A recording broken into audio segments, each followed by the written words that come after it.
Netcasts you love. From people you trust.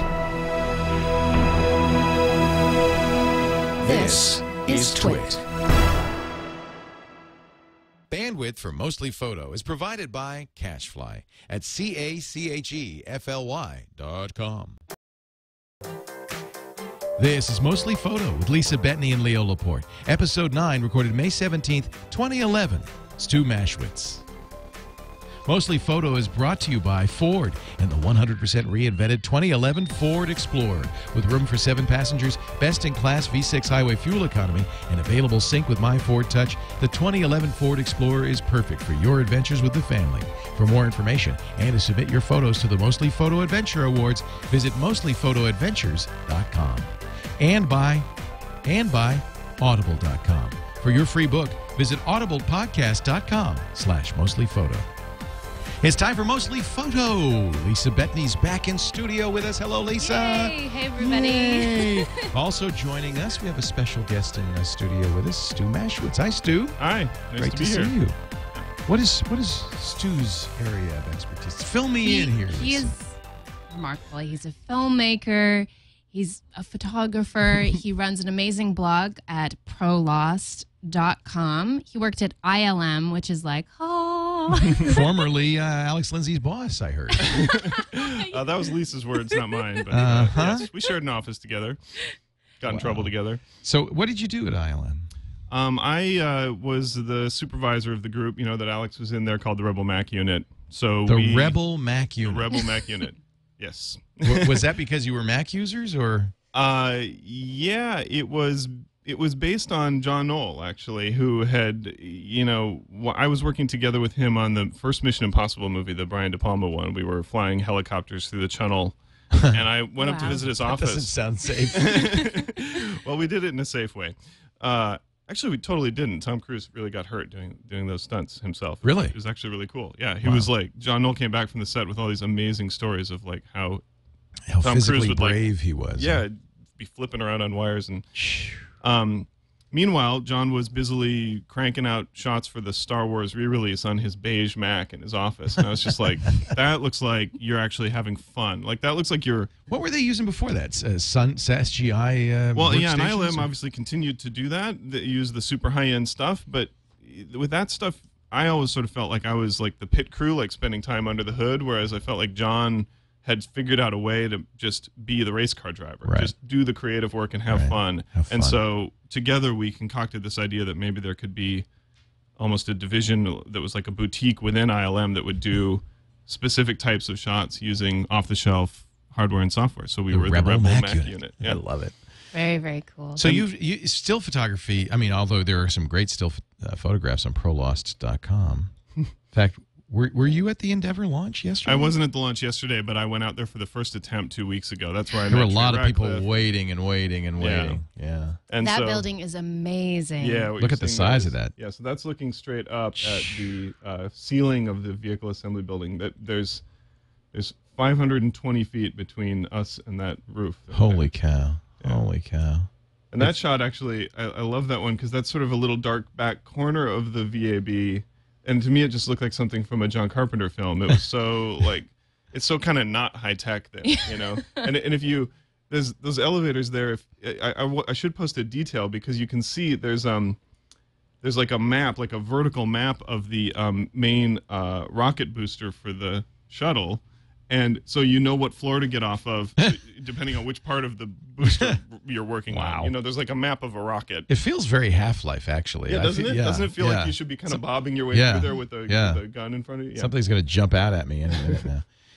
It's kind of a wonderful opportunity to take that picture, but it's so far away. What, you're 3 miles at closest you can get is 3 miles away.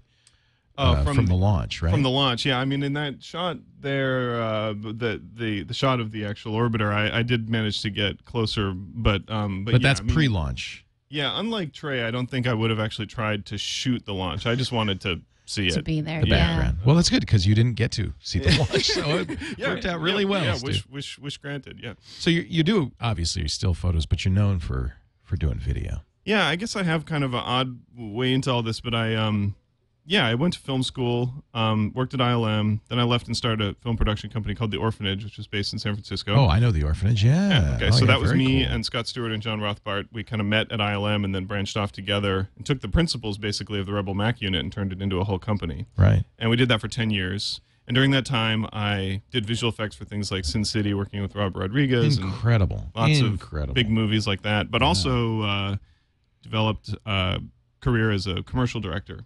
And then weirdly also, I'd be on these big high-budget shoots with film cameras and all that. But I was always interested in the original precepts of our company, which was that at the same time that those off-the-shelf computers started to get really easy to do high quality work with, these digital video cameras were coming out. And to me, what was happening was a really amazing collision of accessibility, where a filmmaker without a ton of money could produce something that had a really high production value. And that became kind of my MO. And I actually wrote a book called The DV Rebels Guide, and that is very cool. All about basically making, like your garage Die Hard, and trying to. Robert Rodriguez is big on that. Yeah, he was super. He was one of the first people to sort of really go out there and say, "Hey, you don't need tons of money to make a great movie." He's totally. I mean, he's a total hero of mine. What he did with El Mariachi, and then I love that movie. Yeah, it's just so inspirational, right? Although the funny thing is, in those days, he had to access credit cards to buy film stock. You don't have to buy film stock anymore, do you? And he did that crazy thing where he would he was shooting 16 mil and recording with the thing, and it was all kind of start-stop, and every frame of film was precious and everything. So he definitely was at the bleeding edge of that kind of idea. I got his kind of blessing to use the word rebel in the title of my book, and he gave me a little blurb for the back of it. He was really sweet. So that definitely, I wanted to kind of continue that, to take that inspiration into the digital world and talk about how is knowing a little tiny bit of what Alex and I would do at ILM, and then just some fundamental cinematography principles applied back to video cameras could turn you into a filmmaker whose work wouldn't look like shaky cam video trying to be something it wasn't, but you could really push the production value. Well, you must have, just watching DSLRs over the last few years, how incredible it is that anyone can go out and shoot amazing video. Yeah, no, it is. It's really, it's obviously been an exciting and cool time, and I think there's a lot of people are discovering video because of that. For me, it was kind of the other way around, where it just turned my love of photography and my love of filmmaking into one really expensive hobby as opposed to two. It didn't, but yeah, it's a great thing to just kind of be able to buy one type of lens instead of three. Do you know anybody who's made movies based on the precepts in the DV Rebels Guide? Do you know any films that have? I wonder if I don't know if I could think of any offhand, but there have definitely been a few. You've met people who said, "I made a movie." Yeah, no, there would definitely be that kind of feedback, and then kind of my third life is that I designed software for a company called Red Giant Software, and I created this software called Magic Bullet. Oh my God! Yeah. Oh my God! I was just trying to get his secrets because I love that. We know about Magic Bullet. In fact, you know who loves Magic Bullet? Dr. Tiki of Tiki Bar TV uses Magic Bullet on almost every frame of his video. Yeah, that's true. That show is basically kind of an ad for Magic Bullet. It is. Yeah. Yeah. So I get a lot of that kind of feedback too, where people point out to me like, "Oh, we couldn't have done this independent film without Colorista, which is our color correction tool, or Magic Bullet." What does Magic Bullet do for those who don't know? So basically, sitting around at ILM and working on these big movies, I would study kind of why movies look the way they do. What is it about film that looks the way it is? And and some of it is technical things and some of it is creative things. And what Magic Bullet looks is it's a software plugin that works with Final Cut, with Premiere, with After Effects, and it gives you basically like a map of a camera where you can lay in filters and film stocks and things that relate to your understanding of photography in the real world, and you can basically put together kind of a recipe for your look. And obviously we have presets, which I think is one of the most attractive things about it, is that you can just shop basically using not with using canned thumbnails, but using your actual image and just respond to it, which is something that I think doesn't exist enough in the kind of professional sphere is this idea of just show me a picture and let me emotionally respond to it. Don't bog me down with technical terms and that kind of thing. And it's really quite easy to use. Yeah, and fun. You know, the idea is to have something be fun. So, From director Stu Maschwitz, Red Giant Software, Magic Bullet Mojo. Yeah, so this is actually Mojo is a simplified product that we created that it really just is designed to give you that kind of blockbuster movie look with just a minimum of sliders and not the full kind of Magic Bullet. As you can see, this one's it's pretty amazing what you could do, though. I really like it. You know, I mean, this is all I could understand, believe me. And I think it's something that can take your video from looking like a home movie to something that is professional. And a lot of people ask, you know, how do I, you know, I really want to make a great, you know, demo or something like that. And this is something you can use to really sort of push it and make it look really, really cool. It takes the digital out of digital. Yeah, no, absolutely. I'm a big kind of traditionalist. I love film and I love kind of it's much more filmic. Yeah, I like things to look like celluloid. So a lot of that's exactly what a lot of the focus is. I use really technical stuff to kind of actually strip away some of the too perfect look. Yeah, it's too good. Yeah. Too sharp, too present, too crisp. Before we began, Lisa was saying she likes your light leaks. I love your light leaks. I want your light leaks. Give me your secrets. So she's talking about Plastic Bullet, which was our first iPhone app. We have a couple more now, but yeah, Plastic Bullet photo, or Plastic Bullet camera is our iPhone app, and basically the idea was not a new one to make photos look like they have been captured with a toy plastic camera, but I think what we uniquely bring to bear is that we have this image processing technology that really understands how film works, and so those light leaks don't just feel like a layer slapped on top. They really feel like they're kind of, you know, textures rotting out of the core of the piece of film that maybe you dragged behind a pickup truck or found in an old shoebox. It's crazy that we have this technology that makes great photos, especially like an iPhone 4 actually takes great crisp photos, and then we're slapping all mess it up, make filters it on it to make them look like they're taken with a crappy camera. Well, you know, I mean, I think a lot about that stuff, and I really believe that my job as a photographer or as a filmmaker is to not to capture reality or to recreate what the human eye sees. My job is very specifically to communicate an emotion to a viewer. If I went somewhere really cool like the Kennedy Space Center and I can easily take a photo that proves I was there or that shows off how big something was or whatever. But if I can take a photo that makes you feel the way I felt when I was standing there, that's something special. And that has almost nothing to do with technical precision. It does play into it, but it's surprising how oftentimes, you know, these technically amazing lenses like some of the ones I brought with me today, you know, we do things like we shoot with our 50mm lenses wide open when they were never really designed to be shot that way, because less is more. We throw that background out of focus and then we're able to isolate the emotional component of a shot as opposed to meticulously recreate a bit of distracting information in the background that your iPhone 4, for example, will happily meticulously. That's all I can do. Yeah. So your shot of your mom becomes a shot of your mom and like the dog and the tree and the people down the street. Yeah, exactly. So we'll happily smudge that all out for you for only $1.99. I love your post processing. Where do you get the ideas? I mean, you say obviously you take a lot of inspiration from film. Yeah. Do you actually take from actual films that you watch? Yeah. Every time I Netflix a new movie, I'm still a stalwart to get the discs. And in fact, even if I get a Blu-ray, I'll return the Blu-ray and get the DVD back so that I can screen capture it. And I keep a library with me on my iPad and iPhone of reference images from movies. And that's actually just a huge part to me of just why it's so great to have these kind of mobile devices, because you can just keep kind of an inspiration book with you at all times. And I just ruthlessly steal color palettes from movies. And there's some really, as a commercial director, I got to work with these guys who's literally their job is colorist. You know, the film comes in, or now maybe some digital formats come in, but you sit with a really gifted post-processing genius, and he or she takes your footage and makes it more than the sum of its parts, makes it just pop off the screen. And getting to work with some of these guys like Stefan Sonnenfeld, who color corrects all the Transformers movies, and Dave Hussey is another great. Those movies look. Oh yeah, great. I mean they just.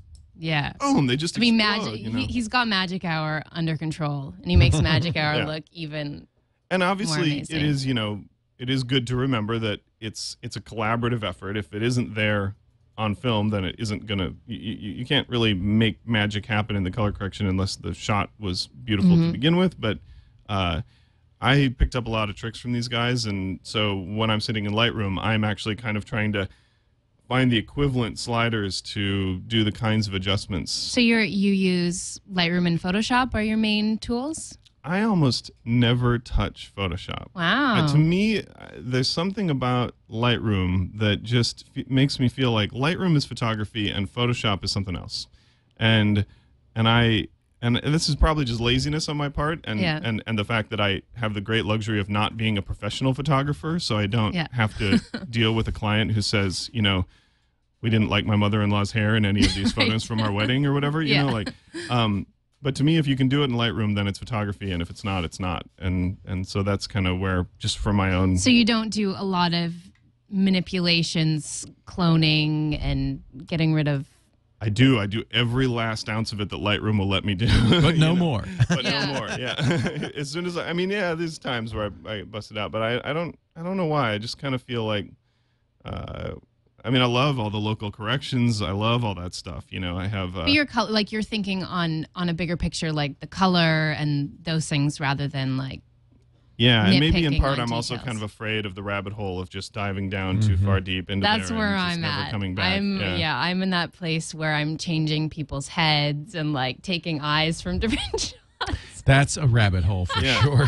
That's And a never-ending process. I have a shot like that I took 3 years ago, where I was literally trying to just merge three, group portrait shots into the perfect one. It's almost done. Nice. Yeah, I'm almost done with that. Yeah. You need Microsoft Windows. They can do that on the TV all the time. I see it. Every time they do that. Stu Maschwitz is here. His blog is prolost.com. Somebody in the chat room says, we're never going to see a Sin City 2. Oh, actually, it's something I think that they're working on. Oh, good. Yeah, I don't have any insider information on it other than just what's been reported, which is a beautiful-looking film and really unique. Oh, yeah. No, it was really just, if there's anyone who's maybe more or equally a hero to me than Robert Rodriguez, it was Frank Miller. So when in forever he had kind of said that they weren't going to make that movie, but Robert was the one. Robert literally, I don't know how many people know this story, but Robert, flew Frank to Austin. Wow. And had set up a shoot and just basically said, "You're the director, and we're just shooting one of your short Sin City stories, like a little 2-pager," and it became the bracketing bookend of the movie. Neat. And Frank just kind of got a taste of it and co-directed the movie with Robert. That's neat. He's of course the creator of the graphic novel. That's right. Yeah. An artist, not a photographer or a videographer. And so for him, it was an interesting.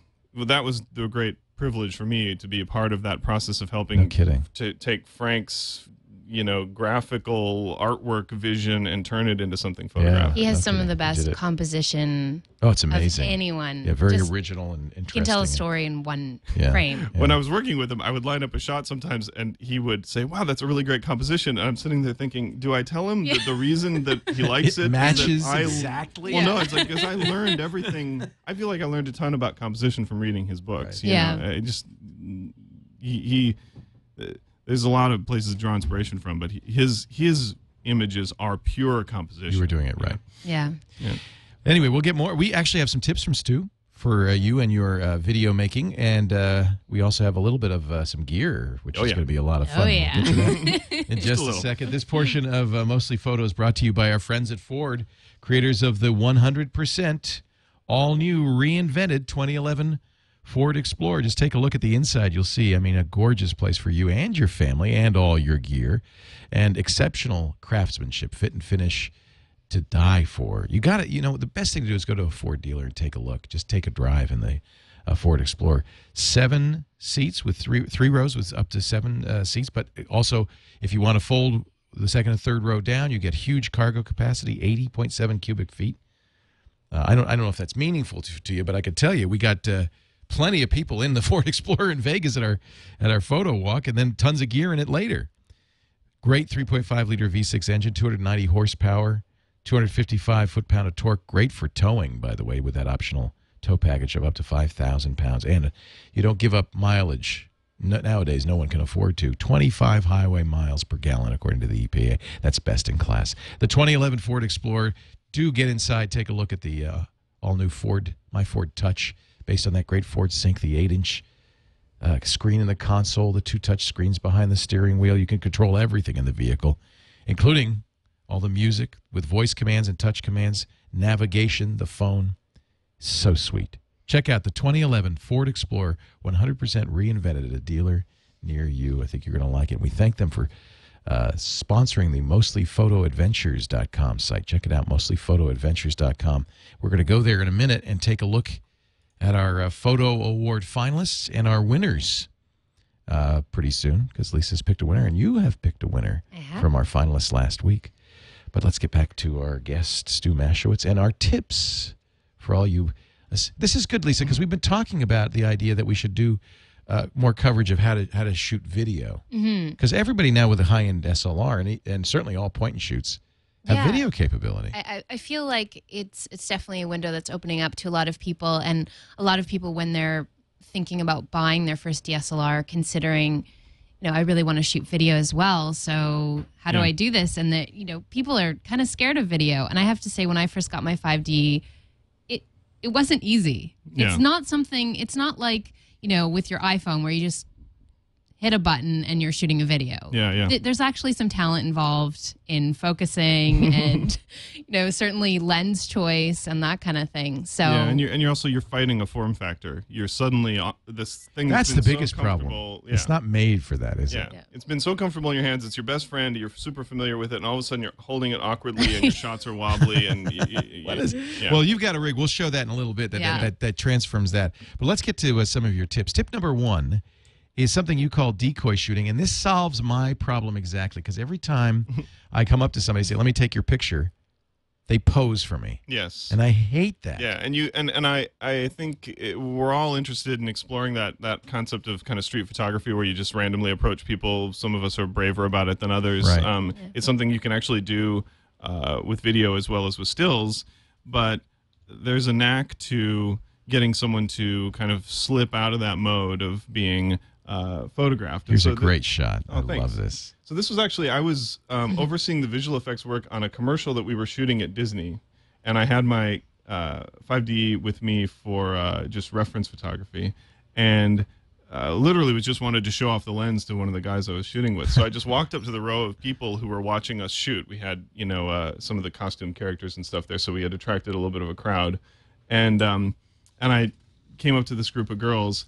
and I could tell that she was shy about something. She wouldn't smile when all of her friends would smile. Aww. And so I kind of made it my little mission in life to open that mouth. A sincere moment of this girl. And so, so decoy shooting, right? Your first few shots, the person is posing. They're hyper aware that there's a camera there, and they're not used to that click, click, click of the rapid fire.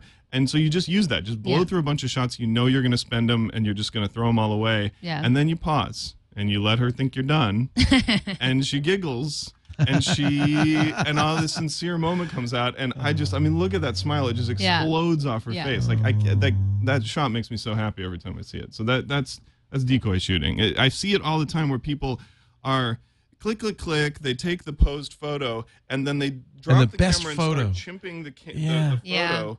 And meanwhile, their subject is giving them all the good stuff that they're sitting there going, why didn't I get it? And it's happening right in front of them while their camera's pointed at their What do you call that? Chimping the photo? I like that. That's a sort of inside baseball photography term for spending time, reliving the recent past. Yeah. And there's you can chimp with a friend too. You can hand it, hey, look at that. I chimp too much. That's my problem. I'm not getting those great photos. Chimp less, shoot more. So since you're a color expert, tip number 2 has a little bit to do with color. Yeah, and actually it gets back to what I was saying about keeping that library of reference images, which is skin tone is just so important. It's a really interesting thing about, and you know this from calibrating your video cameras and whatever. Yeah, we always calibrate for skin. Yeah, that's exactly. What you want. It's the sweet spot, and it's actually for NTSC video, the whole signal orbits around skin. Yeah, exactly. There's that line on the vector scope that video people know that like.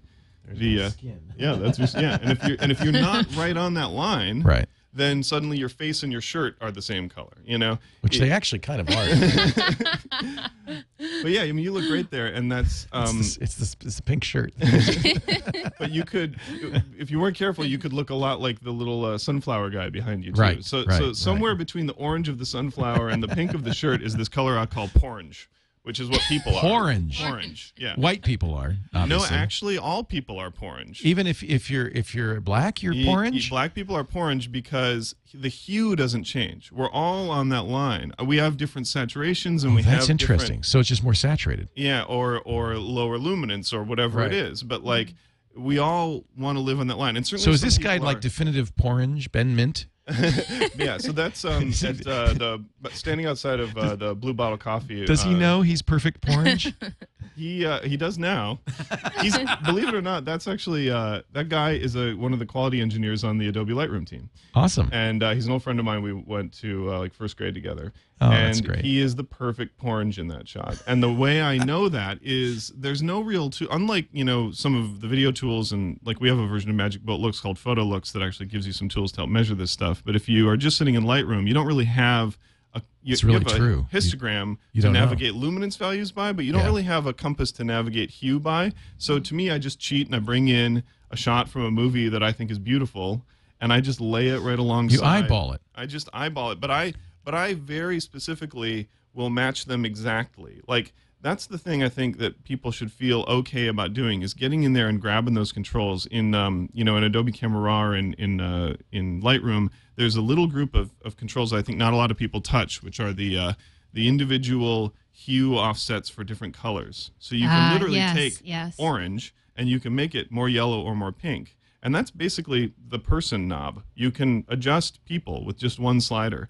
And so you're doing all of this in post. So, I mean, are you concerned with white balance when you shoot, or I will shoot raw, so I'm never concerned with white balance when I shoot. And I'm also not concerned at all with getting a shot correct. I'm concerned with bringing home a robust negative. So I definitely think a lot about my exposure and making sure that if I think I'm going to want to recover something from a sky, that I have it in the shot. Right. So show me where to look on Lightroom. Yeah. So scroll down below. So we're in the develop page of Lightroom. Yeah, and down farther.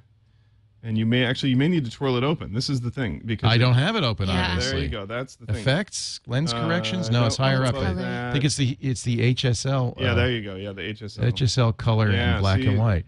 Look at these little things. Right, I've never even seen these. There you go. Oh man. So these are your best friends in the whole world. So should I put up a split frame and have my porange kind of have your porange reference file?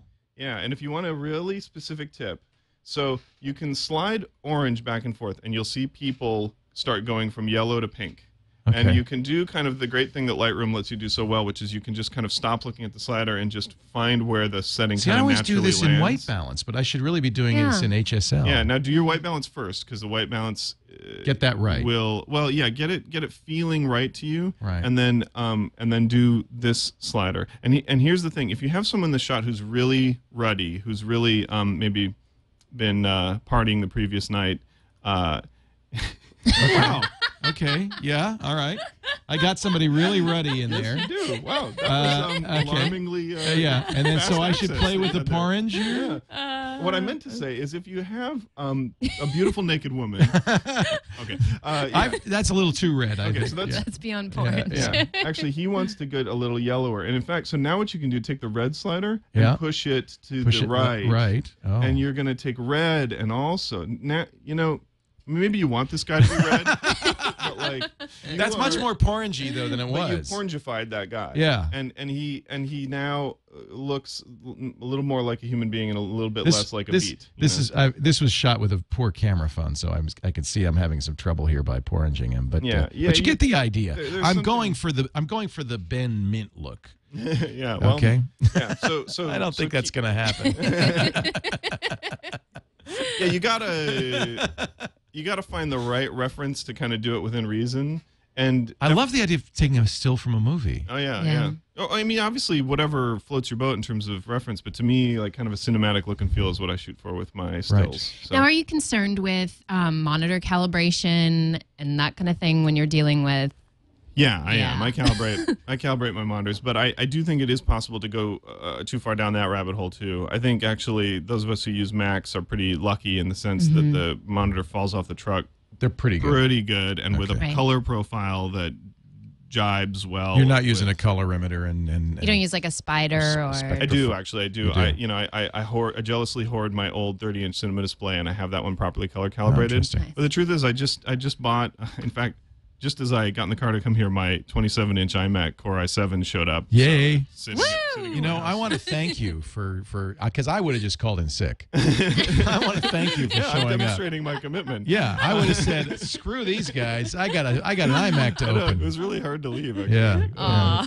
So I'm gonna, this is gonna be an interesting. Those displays, as you know, are so different than kind of a properly calibratable display. I'm gonna take it as a little challenging personal project to see what I can do with it, because I know that some folks have gone down the road of trying to use a spider to calibrate those and have wound up feeling like actually the default settings were better. Yeah. So it is possible to sometimes try to pound a square peg into a round hole a little too hard. So, assuming you don't have a Mac though, can you give some tips for those people? Because people have asked me, and you know I've always had a Mac, so I'm not really sure. Yeah, I mean, buy one of those things and just follow and read the instructions. Spider's not that expensive. Yeah, no, they're about $100. Yeah, and I don't think you need anything super special, but I think just the process of doing it does two things. Obviously, it calibrates and then profiles your display. When you launch something like Lightroom or Aperture, the pixels aren't just being pushed to the screen; they're being pushed through the screen through a layer of adjustment that is aware of the particulars of your screen. And so, as long as you have a profile that is right for your display. And in the case of a Mac, that might just be a best guess based on what the manufacturer thought. But in the case of when you buy the spider and do the profile, then it really is measured. You're gonna get better results. Although I will say this. For those of us dilettante photographers who don't print as much as we should and who don't, yeah, that's me. Who are just kind of like enjoying life in the digital world and leaving like a scattered trail of digital images in our wake, I really do think that it is possible to get too navel-gazy about this calibration stuff. If you're pushing images out and you like the way they look, because every screen it's going to be on is going to be different. Exactly. So you're kind of out of luck anyway. This is something you can't control that. This is kind of what you're seeing now is the video guy talking again, because I'm aware of where we would have these reference. Yeah, you'd have these super expensive, and notice that you don't have. We don't do that, right? Yeah. Because I say, hey, it still looks pretty orange. I'm going to go for that. That's my shirt. That's my face. Okay, close enough. We'll go with that. Yeah. And you know that it's going to vary from place to place, but it's going to be predictably off. And if people are sitting at home and their TV saturation is turned way up and everyone's lobster vision on their screen, that's their problem. That's what they're used to. And everything else looks like that. So everything else looks like that. So the reason to line up your skin tones properly is often so that your skin tones will be as off as all the other skin tones on your mom's TV. Yeah. I'm more concerned about aspect ratio because that one is not attractive. Well, then don't go to my dentist. Yeah, everything's in a reverse Paula Abdul vision, right? Or like, no. Yeah. Sometimes I'll tweet out aspect ratio police, photos. That I'm sorry, I don't understand what you're talking about. What do you mean? Aspect ratio, like 16:9:43. Exactly. I don't understand. Yeah. So like if something's stretched. Yes. Yeah. So obviously, if you have like 4:3 and then it's stretched to 16:9, that doesn't look good. You do not look like an attractive person. No. You're yes. like, what? That's, by the way, That's my standard. I'm stretched, just so you know. I just want everybody to understand I'm actually much slimmer than I look. So you also talk about not just color, but color contrast. Yeah. So here's an image. Explain to me what you're talking about when you say color contrast. This and also actually after this, maybe we can go back to the blog and you can look at that picture of Trey actually because it's a good example. Okay. Too. But this was a shot. So this is in Brooklyn. There's this diner and this cool sort of vintage motorcycle repair shop right in front of it. Mm-hmm. And the thing is that shot, when I got it in the camera, everything about it was kind of uniformly this kind of grayish, warmish kind of mush. There's a gray mush. There was a gray mush, and I felt like there was something in there worth pulling out, and so I started playing with some controls, and we can get into the specifics of this. But there is a trick that is used in film color correction, which is to not just enhance contrast, but to enhance color contrast by pulling familiar colors farther apart. And it has to do with Porange because the complement to Porange is sort of a cyanish kind of, much like your logo back there, right? Right. So it's kind of a paler kind of. It's cool where we're warm. Yeah, exactly. Basically. It's a direct complement on a color wheel. And this is a very cool photo. It's cool blues. So what I did in this photo is basically I warmed up the highlights and cooled off the shadows. So the midtones, so everything that's black becomes bluish black. Okay. And when we see someone like wearing a leather jacket, or when we see like a black car tire or whatever, it's not really black. It's not really black, and it's also usually kind of like a warmish gray, like a brownish gray. Interesting. But don't let it get away with a brownish gray, because then you just have a image that looks like it was just sort of slathered in sort of a brownish wash.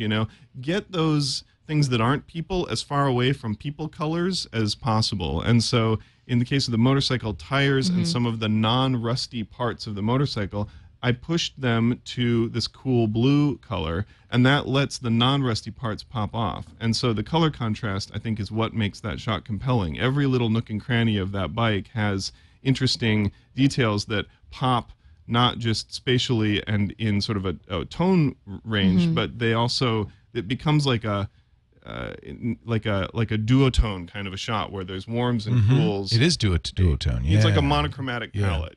Palette control is something that is really important in film color correction. Show us how to do that in Lightroom. I know not everybody uses Lightroom. Sometimes you use Aperture or some other thing. Yeah. Where on the controls here do I go? All right. So believe it or not, there is actually, if you were doing a black and white shot in Lightroom, you can do that kind of duotone thing where you can tint the highlights one way and the shadows the other way, right? So let's find those controls. I think they're below the HSL. B&W here? Is that it?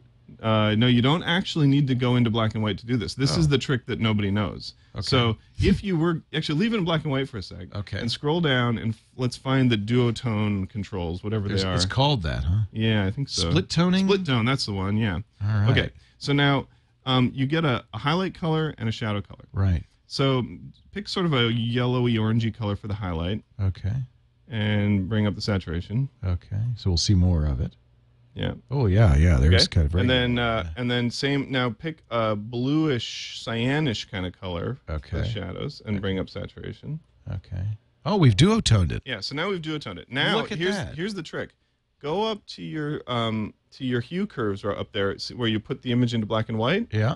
And switch it out of black and white. Back to color. HSL or color. Yeah, exactly. Oh, what a nice effect. Look at that. So now all the parts of the train that were black are now a cool black, and all the parts of the train that were warm are now emphasized warm. So you have increased the color contrast of your shot. And these sliders are still live, so you can still play with this. I love how you're doing all of this in Lightroom, because I would just pull it into Photoshop and use spend something like hours levels and I could do a lot of gradient maps and that kind of thing to get color, but it really changes the feel of that picture. That's you picked a perfect shot to try this on. Actually, I really like what happened there. Yeah, I think sometimes the blacks kind of became very interesting. Yeah. And you can So is that your before? Is that are you tweaking? The before I can go back to. This is the after. We've tweaked it a little bit here. Yeah. It's just a great way to kind of pop your shot. It's really possible to overdo it. But what's great about Lightroom is that you can store a preset just for those settings. Right. So if you just have like a little hint of warm highlights, hint of blue shadows, and store that as a preset just for those settings only, it's something you can just click on, and you'll find yourself just compulsively clicking on it for every single one of your shots. Very cool. And I'm sure, you could do the same in Aperture and other programs. Yeah, Aperture has like a full kind of copy of Photoshop's levels controls, and so it might be a little fussy, but you can certainly do it.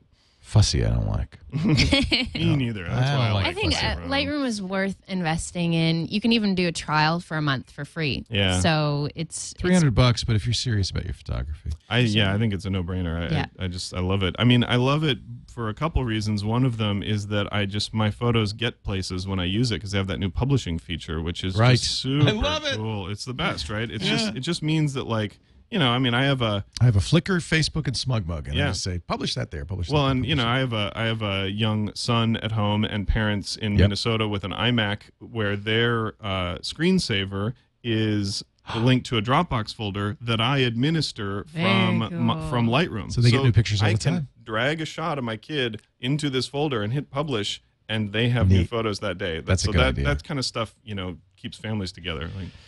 Stu Maschwitz is here. He's from prolost.com. Actually, we'll quickly go to the blog and take a look at, because you wanted to look at a Trey shot that did the same kind of thing. Conclude all of the tips back into one. I mean, you don't need to trick Trey into looking cool in a shot, but I used every single one of the tools that we just talked about. In all of these. I know, in all of these. The VAB is maybe not quite as cyan as I made it in those shots, and Trey. Look at that. That is way cyan. Yeah, so you can definitely see like a slight warmish tinge to the clouds, and definitely a slight.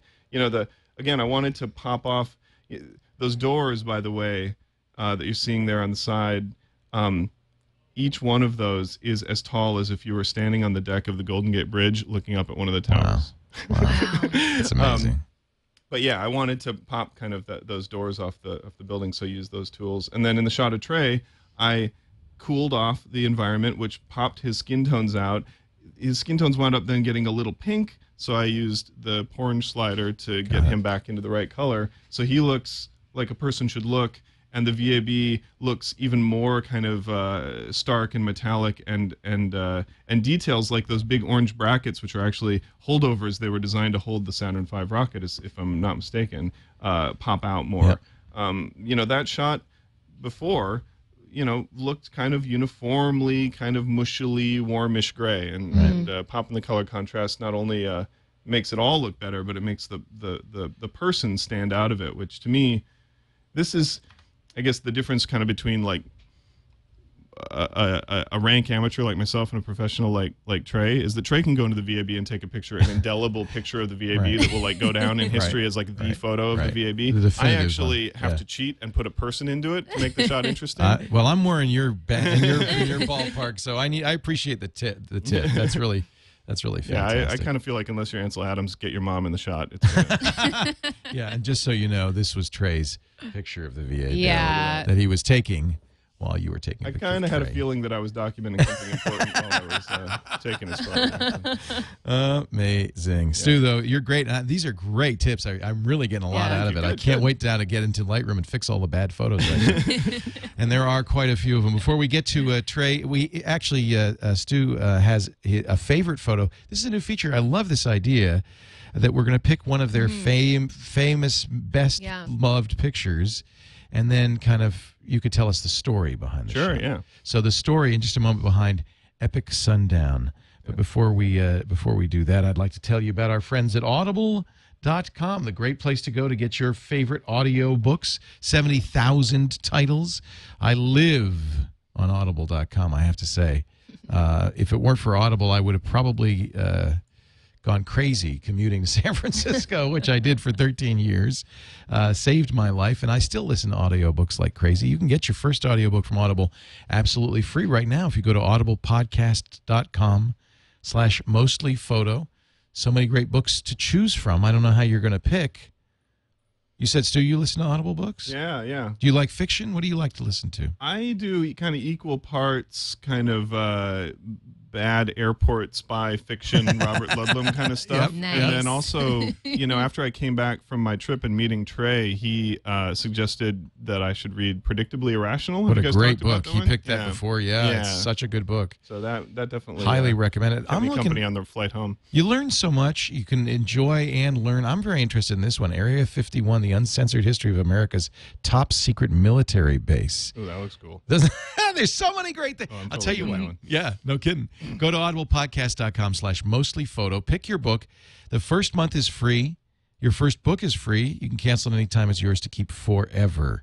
We love Audible. Plays on all your devices, including all the devices, the iPhone, iPod, iPad. It also plays on all Android devices. In fact, those Audible apps, I love that Audible app. It's incredible for Android and iPhone. Your whole library's there. You can listen at any time. Do try it. You're going to love it. audiblepodcast.com/mostlyphoto. We thank them for their support of the Mostly Photo show. All right. Let's take a look at this picture, and let's hear the story behind the picture. It's called, I got to pull it up. Where is it? Yeah, this is actually somebody that you met. This is Mike Seymour in this shot. Oh. And he came on Twit, I think, when you were at NAB. Oh, and he brought with him that camera that's in his hands. That was amazing. Epic. That Epic. Yeah. So Mike is an old friend, and some of the shots that he was showing were shots that he and I shot together, shots that I shot. Those helicopter shots were mind-boggling. So he and I took turns. This was his turn. So I'm in the kind of shotgun seat. Go back, if you haven't, folks, looked at that. I can't remember which Twitch special it was from NAB, but we showed a lot of the footage from this camera, and it was just mind-boggling. Yeah, Mike, I think, did a really good job. 5K. Basically kind of a 7D-sized sensor, but IMAX resolution. Yeah. And that lens on there is actually a kind of kitted out converted stills lens. So it's from a company called Duclos Lenses, and it's I think it's a Tokina 11-16 zoom. And but he rigs them up. Actually, we'll talk about this when we get to the gear, but with focus gears and all that stuff. And Mike's got it on a gyro stabilizing rig. Now here's the thing: we went to New Zealand, we shot amazing footage, we were using this amazing camera. My job here in the co-pilot seat was just to kind of pick fun locations and to just really give Mike a chance to use his own camera, because I had spent the morning doing what he's doing, dangling out of the helicopter. And I had a profound sense of just the emotional experience of being in a new country, a beautiful place. So beautiful. And being able to see it in such a special way, dangling out of a helicopter with a really cool camera in my hands. I just, again, kind of overcome with the emotion of the situation. So at the end of the day, we're kind of running out of maybe stuff to shoot. The sun is going down, and Mike's kind of got that, adventure guy kind of look on his, he's strapped into the helicopter. His business partner's holding on to that strap there so he can lean out. Oh, dear. We're, I don't know, probably 600-700 feet off the water there. And the sun just kind of exploded behind him like that. And I just thought, this is going to be the shot that not only reminds me of the experience of going off and doing this shoot, but I think would instantly sell the experience and make anyone looking at it feel the way we felt doing this. No kidding. Yeah. So it was one of those rare opportunities. Sometimes I think we compulsively are just pressing that shutter button going, I'm trying to bring something home with me, and it's something really precious, and you wind up with a bunch of garbage, I got 6,000 from my last trip. Yeah, and don't you feel like it's kind of a compulsion? Yeah. So you're experiencing something and you want to hold on to it, and you've got a tool in your hands that can do that. So when it works, I do feel like, that's a special occasion. So really great. One shot, out of 6,000 that actually does do that. So it's all about capturing a moment. And obviously, I remember a post you wrote. One of the first things I ever read from you was about how important light is. Oh, yeah. And just how it's, there's three things that are important. And light is just, because you have moment and you have light. Right. And when those two combined, and that's what this shot is, it's moment and light combined into one. Yeah, and the third one, which is the fact of the matter, just the simple subject matter, which I know Rick talked about on a recent show, right? He talked about, don't never underestimate the power of a good subject. To me, actually, I almost have I have the advantage of not being a professional. So I have this sort of inverse priority. To me, light now is what gets my camera out of the bag. Yeah, and, for me too. And then I look for a moment, and at that moment, I don't care what the fact is. I don't care when I'm taking a photo. It's nice when it can be something really cool, like a guy hanging out of a helicopter with a prototype camera.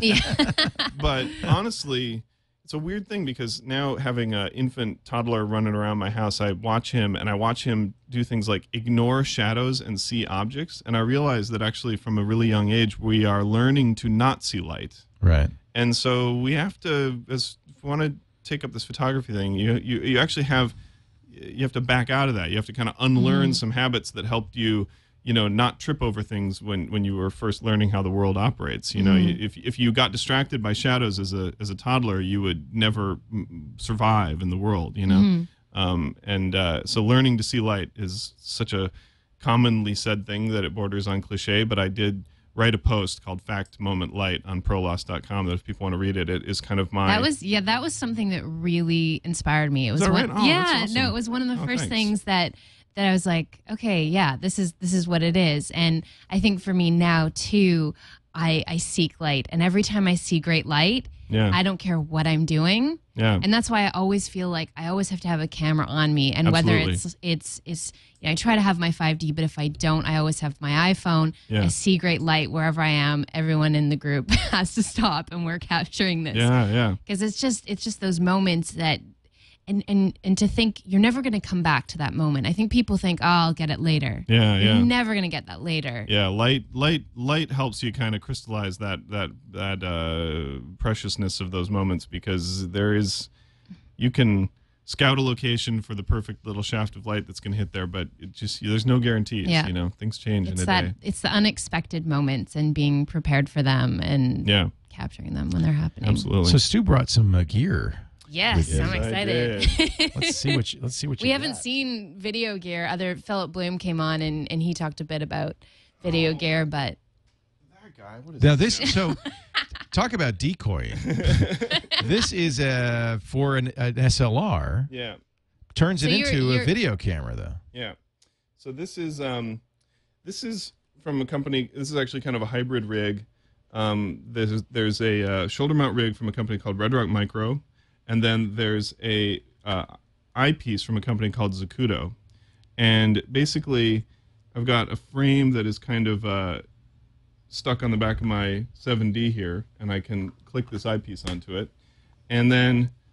so you were saying how uncomfortable it is to shoot video with your DSLR. This basically turns it into exactly the same form factor as a video camera. That's exactly right. So this is kind of trying to offset the uncomfortableness that you feel when you first start shooting video with your SLR. Right. And what it's doing is it's changing the weight distribution, and it's also kind of catamaraning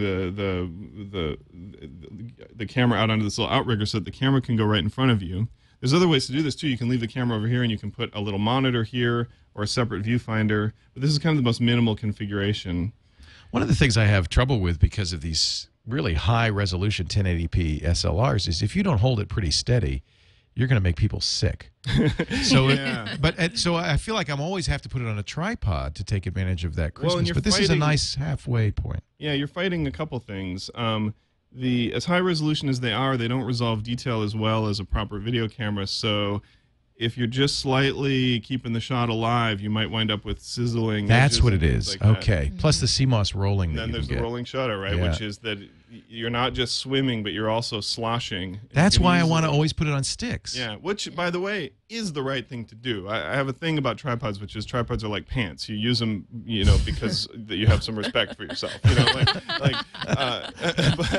there is a time and a place for handheld, and it's not every time in every place. But if you're going to do it, it's. I don't want to give anyone the impression this rig, this total cost of this rig is probably You should have bought a video camera, is what you're saying. Yeah, I mean, well, it's thousands of bucks, right? So this is going to be about $1,600 for this thing, and then this little viewfinder in and of itself is maybe $200-300. Right. So there's a lot of different. There's a whole kind of range of prices. This one's really expensive from Zacuto, but their stuff is amazing. So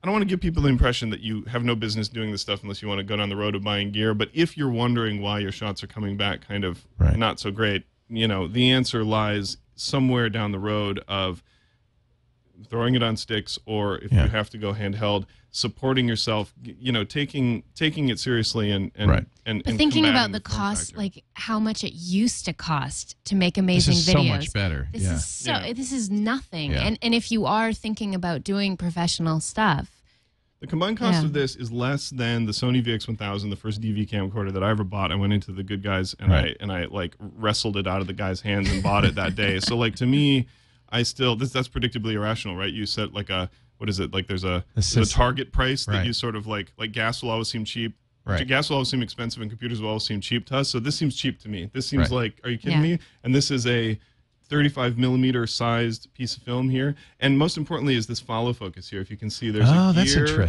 that is wrapped around the. This is the 50 millimeter f1.4, and this is and there's a gear that's wrapped around it, and then there's a gear that mates with it and lets me focus through here. So that, and then the magnification of the makes a big difference. Means that I can actually hold the focus. That's interesting. Really, kind of intuitively as things move around.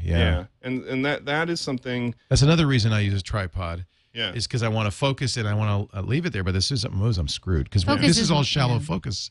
Focus is one of the most difficult things when you're just when you're holding a camera like this. Yeah. Well, it's exactly. Tough. It's and tough. You have to kind of train yourself in the weird kind of logic of it.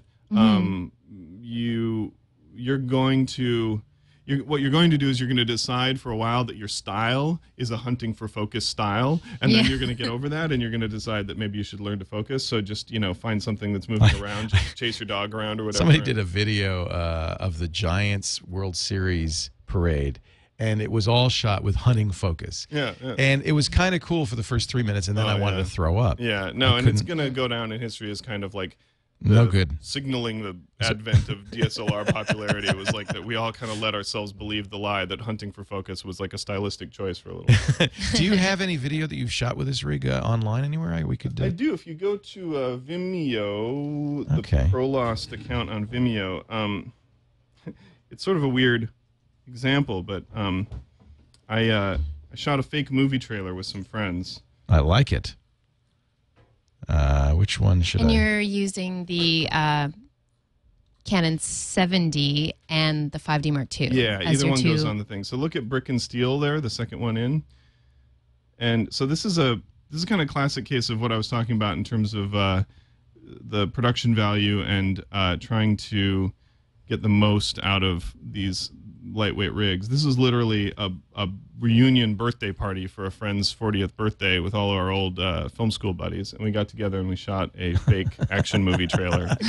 And I put all the kind of practices to work. I used this rig, shot a bunch of stuff in slow motion with the 7D. That's a lot of reason why when I'm shooting video, I kind of tend to reach for the 7D first, is it has that 60 frames per second 720p mode, so you can do some slow motion there. And then I used Colorista and Magic Bullet to color correct the whole thing to try to make it look as much like a Michael Bay movie as possible. Awesome. Here it is, Brick and Steel. I should mention that there's some male nudity in this, but it's, but it's in sort of a European tasteful way. Close your eyes. If male nudity is offensive, please close your eyes now. I love it. So you can immediately see the color correction on it. It's great. Beer's ready. Makes such a difference. Makes it look so filmic. Is your dick hard? To retirement. To retirement. Fuck that. Who did the score? It's stock music, believe it or not. Sounds great. Trailer music. Slow-mo. Where's it come from? So this is the thing about these guys. A lot of these guys, these are all my homeschool buddies, but they've all gone on to be extremely talented and successful filmmakers. So you're seeing like Pixar directors here, Iron Man 2, in a world fight scene storyboard where artists. one man gets very old. This is my elaborate It's time. 40-year. It's a perfect 40-year-old. You got to save something for 50, though. Trust me. Yeah. And 60. To relive the past. So with Rick Braddock. Dick Steele in that first and final adventure. I like it.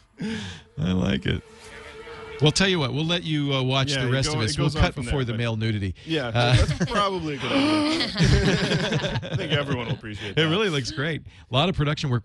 Final Cut? Is that what you use? Yeah, so I cut that in Final Cut, but then I did sort of a funky workflow where I XML'd it out of Final Cut into Premiere so that I could get it into After Effects, which is where I did all the color work. And of course, you've written a book on After Effects. You're the king of After Effects. Yeah, so to me, that's kind of the way for a video artist who wants to kind of push their work to the next level is to take kind of a cue from the audio world, which is that there's no listening to audio without sitting in a suite with, a mixing board and being able to kind of sweeten it. To me, After Effects is the best place to kind of sweeten the video. So we have a plugin at Red Giant Software called Denoiser, so I took all of the noise out of all the footage, and I use Colorista to color correct it all.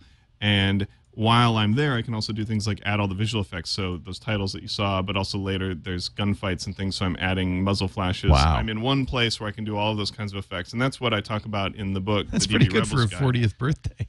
Well, obviously... How many hours did you put into that thing?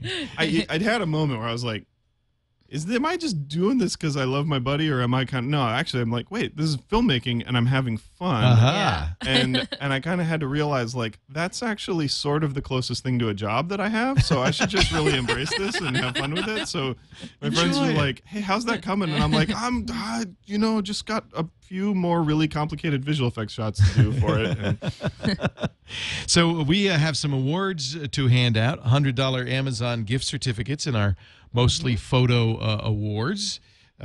Last week we had some really great finalists, and Lisa picked, and it was hard, I know, because they were all so good. I know.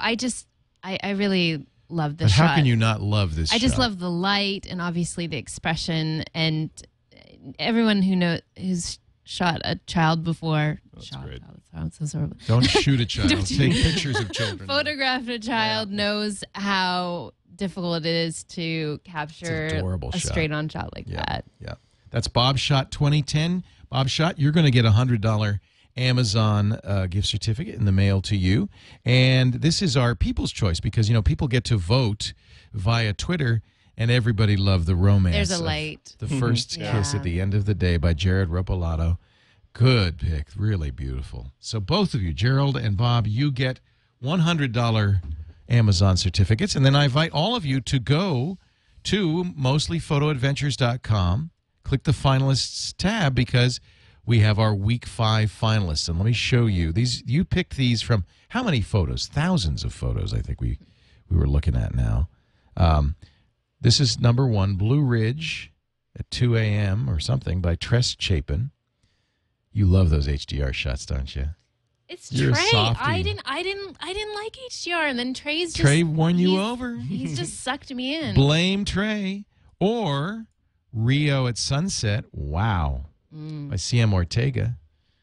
I guess it's landscape photography this time. And finally, this is another HDR shot from Lake, and I'm going to get this wrong, Eskilstuna by Visual Ideas. And that's something, too. Now, those 3 are our finalists, but who's going to be a winner? Well, Lisa will pick her favorite, but you need to pick yours via Twitter. You go to mostlyphotoadventures.com, click the finalists link, and you'll get the Twitter hashtags. There are 3 of them, Mostly Photo Award 13, 14, and 15. So you get to pick. This is Mostly Photo Award 13, Mostly Photo Award 14. It's easiest if you just do this from the website, and Mostly Photo Award 15. Somebody's going to win a $100 Amazon certificate from Lisa, and somebody's going to win it from you. You get to pick. And this is a challenge. Which is your favorite? And for this week, I'd love to set the theme as light. Just light. Yeah, light. Let's see your use of light. I want to see you head out and capture some photos in any way that you feel light. Do what you and Stu were talking about. Start with the light. Start with the light. I love that. Yeah, start with the light and then so you've go got forward. a week to sort of eye out this light, grab some good stuff. So here's how you do it. You have to have a Flickr account, but you know what? I bet you all do. If you don't, it's free to get one. If you have a Yahoo account, that counts. FLICKR.com. Once you've joined, I want you to join our Mostly Photo group, which is mostlyphoto.com. Just Mostly Photo. Flickr.com/groups/mostlyphoto. No space. No space, no S. Yes. Mostly photo. Okay. Once you're in the group, then you can submit your pick. I would say let's put light in the tag. Yeah, put it in a tag. Make it easier for you to find. Yeah. And then we'll pick our finalists next week. And next week, on the 24th, we will also announce our winner. And all you have to do is go to www.mostlyphotoadventures.com, click the finalists tab, and you'll see our finalists for next week, as well as maybe your photo in a week and a half. You have until, see, let me get this right. I don't have a date on here. You have till the 22nd to vote, and then we'll announce it on the 24th. That gives us a couple of days. All right. A couple of questions from our audience, and then we'll wrap it up. Go ahead, Lisa. You picked some good ones. Yeah. Oh, you want me to read them? You don't have them in front of you. Question 1. This comes from Tony Shaler in Albany, Oregon. I'm new to photography, and I bought a Canon EOS 7D, just like the one you were using, Stu. Yep. It's interesting. You prefer that to the 5D? Oh, no, I've got the 5D. You've got both. All right. Basically, 7D for movies and 5D for stills. You like the video better on the 7D? Well, no, but I like, there's a couple features. The 60p is huge for me. So that's what you're looking for. I can't live without either. I mean, the 5D Mark II is like never more than a foot away from my hand with the 50mm f1.2 on it. That's like, me too. You got to just, that's like me too. That's my favorite lens. Yeah. He says, I'd like a, he's going to shoot video primarily. I'd like a wide angle lens, but I have practically no budget for photography now. I know that the cropped sensor in the 7D is not ideal since it will limit the field of view on even the widest lenses. What options do I have in the prosumer that wouldn't cost me a fortune? Are there cheap solutions that will get me by until I can afford the real thing? I don't know the answer off the top of my head to that one. I'm actually going to my own website to look at this because I use the 16-35. That's kind of what lives in my bag next to. It's a great lens, right? I have it. Not a cheap lens, but it's not a cheap lens. So other folks have recommended. Let's see. I have a. I'm really you have don't a gear mean to, section on your blog? I do. Like I have a ProLoss store. So that's cool. So where do I go? I go to the ProLoss store there. Oh, there it is. Sort of thing, and do the 7D Cine kit. All right, here we go. So it's I think the second or third one down there at the top. Go up to the top little categories. Oh, I see. The Cine kit accessories. Oh no, there's the whole kit. Yeah, the Cine kit. So I think. So there's the 16-35. So this is what you recommend that people buy. Yeah, this is me trying to kind of give you like a shortcut to getting for started. the whole filmmaking setup. Yeah, so I think I offer an alternative. Yeah, look one of these Tokinas or a Tamron. Yeah, that 11-16. So that Tokina 11-16. That's not bad. That's the lens that Mike and I were shooting in New Zealand with. With a red. With an Epic. The Duclos Sky. Now you might say that's pricey, but boy, for that $800 is not bad at all. No, that's nothing. F2.8. That's half price. What about picking up an old 17-40, like? Yeah, in fact, I think if you go back one page, I think there was another. What's that? This is the Tamron, the 17-50. That's $649. That's a little less that's expensive. Another good option. I think here's the thing about shooting video. You can let yourself off the hook a little bit. It doesn't have to be as crisp. Yeah, I mean, I'm a big, red ring snob, just like any Canon shooter is. But like, if you're only he's talking about the L lenses. Yeah, if you only shoot video, you can let yourself off the hook with that stuff a little bit, and especially at the wide end.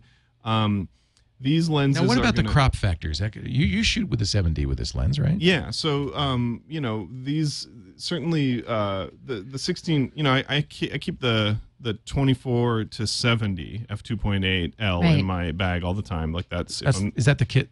No, the kit's the f4 24-105. That's right. Yeah. And I ditched that and got the 24-70. It's bigger and bulkier and heavier than the 24-105, but it's faster. And obviously you give up the end of the zoom, but I also feel like with the 5D Mark II, you got plenty of room to crop. So that lens is really useful in general terms on the 5D Mark II. I think kind of the equivalent is the 16-35 on the 7D. When they say 16-35, is that without the crop factor? Do I have to make a multiple? You have to make a multiple if you want equivalent. If you like me kind of grew up with a full frame film camera, then you have to do the 1.6 multiplier to get the. So on this Tamron 17-50, you multiply times 1.6 to get the actual. Yeah, that's right. There really is no sort of $100, $200 option for a wide-angle lens. It's just too expensive. Huh? Yeah, no, I mean, the beautiful thing about the 50, right, the thrifty 50, yeah, is that people have been making 50mm lenses for so long, and it's such a kind of sweet spot, butter zone kind of lens manufacturing, that you can get a fast, nice 50, like the... A 1.4 is not too bad. 1.4, $300, 1.8 for, like, I don't know, free in a box of cereal. So, like, but once you want to go wide, you battle a lot of stuff. Even that 16 to 35 has, like, edge sharpness issues at the 35mm end of the thing. So, like, you know, you're going to be... you can spend as much as you want. Right. What about like a 35 prime? Oh, well, those are great. I mean, but you're not going to save a ton of money there either. Yeah, I mean, so expensive. They're both, I think, Canon. I know Nikon did this. They came out with 35 primes that were crop sensor only, and they had not. They used that as an opportunity to make them smaller and cheaper. So if you were like, you know, because I've got a 50 on this. On the 7D, which is like having a 75 on a 5D. Right. And so if I should really maybe just for kind of general walking around purposes have a 35 prime on there, and you could get a pretty cost-effective 35mm prime. Yeah, it's the one prime that I don't have, and then I'm really interested in checking it out. And I noticed that you kind of talk about the GH2 here. I have a GH1. That's it's not a true SLR. It has a video pickup. No, it's an EVIL. Yeah. What is that? Electronic viewfinder. It's a micro Four Thirds camera, and it does pretty competent video, I think. Yeah, it's great. In fact, my next little project is I'm going to slug it onto this rig. I have the GH2, and I'm going to actually see if I can kind of change up my shooting style from kind of 5D Mark II with a fast prime for beautiful close-ups of people, and then for more action kind of stuff, because I do a lot of kind of fight scenes and things like that. Super lightweight GH2 that shoots really good, solid 24p at 1080, and it shoots 60p at 720, and the quality... The codec is a little more abusive, so the compression is a little is a little higher, but there's not as much of that aliasing kind of sizzle that we associate with the SLRs, because Panasonic really has a foundation in making good high quality video cameras. I bought one just to see, you know. I kind of did too. It was like, you know, you like yours, don't you? I do. Well, I also like the micro Four Thirds because they're more compact. Yeah. Did you get the 20mm pancake lens? I did. Yeah. That's kind of the only. That's the bummer of it, is that's kind of the only really good lens. They don't have a lot of choices. Yeah. But you can get a cheap little adapter. There's a GH2 I have page one, on and there. you can use like OM1 lenses on it. Yeah. I just made. I put my 16 to 35. It looks ridiculous when you start putting these Canon lenses on this little thing. It's like a. I need to get the Canon adapter because I have the Olympus adapter to put the OM1 lenses on there, but I should get a Canon adapter. Yeah, you'll enjoy it because I know you have a Canon bunch lenses. Yeah, a ton of those. Yeah, it works great. Isn't that a bit ridiculous? Like the weight of it. It actually is a legitimate problem, because it seems really dangerous. You'll be in the middle of shooting, and all of a sudden the image will black out, and you'll realize that you've let the lens sag a little bit, and it like torques the adapter, and the camera goes, "Whoa, I don't have a lens on anymore," and it shuts off. So yeah, it is kind of, you know, when you some rigs like this, one of the reasons that you have this kind of rail system here is that you can actually, if a lens gets big and heavy sticking off the top, you can bring in a support that mounts on the rails and rests the lens. So it's not that you couldn't use this with a smaller camera and a bigger lens, but you're going to get into the zone where you're going to run another one of these little spans that goes between these carbon fiber rods and knuckles up underneath the lens and gives it a little. Do you have to put a counterweight on the back? Does it have a counterweight? Yeah. Like if you have... So this is just a big solid lump of metal right here. And that's its only job is to just make the whole thing cantilever heavier. Yeah. Yeah. Stu, it's been such a pleasure meeting you, and thank you so much for sharing your tips with us. I've learned a lot here. If you want to know more about Stu, his blog prolost.com is the place to go. And yes, he's got that store with lots of great suggestions and lots of great pictures. That's great if you don't know what you're doing. I like the idea. To have just a list Stu's of kit. Yeah. Here's all the stuff I use. It's a great idea. Thank you, Stu. Really nice to meet you. Hey, my pleasure. Thank you all for joining us. Don't forget, mostlyphotoadventures.com. We've got another contest going on, our People's Choice and our award winners. Please get there to vote. Thanks to Lisa Bettany. You can find her at mostlylisa.com. And, of course, Camera Plus, her amazing application. A multi-million bestseller in the App Store for iPhones. Yeah, who's jealous of whose iPhone? Yeah, no kidding. What's yours, Stu? Plug yours. Maybe we can combine. I'll get your light leaks and we'll like make a deal. It's what is it called? Bullet? What's it? Plastic Bullet. Plastic Bullet. Every Camera Plus customer also needs Plastic Bullet. Exactly. Should have them both. Yeah, why not? They go together. Yeah. Stu, thank you so much for joining us. Thank you all for being here. We do this show every Tuesday right after Mac Break Weekly, about 4:30 Eastern, 1:30 Pacific at live.twit.tv. Stop by again if you haven't seen it or you missed some episodes. We've got them all online too at twit.tv/photo. For Lisa Bettany, I'm Leo Laporte. Thanks for joining us. We'll see you next time on Mostly Photo.